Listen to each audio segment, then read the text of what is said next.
repartir à zéro et repartir à zéro avec Jésus pour berger.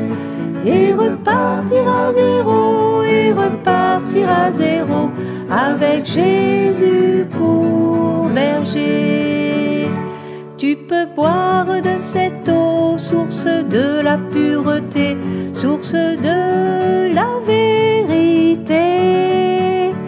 Tu peux boire de cette eau, tu peux boire de cette eau, source de l'éternité. Tu peux boire de cette eau, tu peux boire de cette eau, source de l'éternité. Tu peux être pardonné pour tous tes péchés passés, car Jésus a tout payé. Tu peux recevoir la paix, tu peux recevoir la paix, source de la liberté. Et repartir à zéro, et repartir à zéro, avec Jésus pour berger.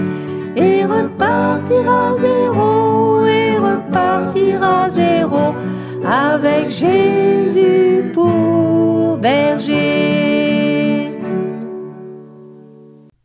Jean, chapitre 3. Or, il y avait parmi les pharisiens un homme du nom de Nicodème, un chef des Juifs. Il vint de nuit trouver Jésus et lui dit : « Maître, nous savons que tu es un enseignant envoyé par Dieu, car personne ne peut faire ces signes miraculeux que tu fais si Dieu n'est pas avec lui. » Jésus lui répondit : « En vérité, je te le dis, à moins de naître de nouveau, personne ne peut voir le royaume de Dieu. » Nicodème lui dit : « Comment un homme peut-il naître quand il est vieux ? Peut-il une seconde fois entrer dans le ventre de sa mère et naître ? » Jésus répondit : « En vérité, je te le dis, à moins de naître d'eau et d'esprit, on ne peut entrer dans le royaume de Dieu. Ce qui est né de parents humains est humain, et ce qui est né de l'esprit est esprit. Ne t'étonne pas que je t'ai dit, il faut que vous naissiez de nouveau. Le vent souffle où il veut, et tu en entends le bruit, mais tu ne sais pas d'où il vient, ni où il va. C'est aussi le cas de toute personne qui est née de l'esprit. Et tout comme Moïse a élevé le serpent dans le désert, il faut aussi que le Fils de l'homme soit élevé afin que quiconque croit en lui ne périsse pas, mais qu'il ait la vie éternelle. En effet, Dieu a tant aimé le monde qu'il a donné son Fils unique, afin que quiconque croit en lui ne périsse pas, mais ait la vie éternelle. Dieu, en effet, n'a pas envoyé son Fils dans le monde pour juger le monde, mais pour que le monde soit sauvé par lui.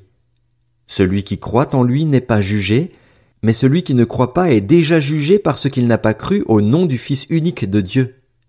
Et voici quel est ce jugement. La lumière est venue dans le monde et les hommes ont préféré les ténèbres à la lumière parce que leur manière d'agir était mauvaise. En effet, toute personne qui fait le mal déteste la lumière et elle ne vient pas à la lumière pour éviter que ses actes soient dévoilés. Mais celui qui agit conformément à la vérité vient à la lumière afin qu'il soit évident que ce qu'il a fait, il l'a fait en Dieu.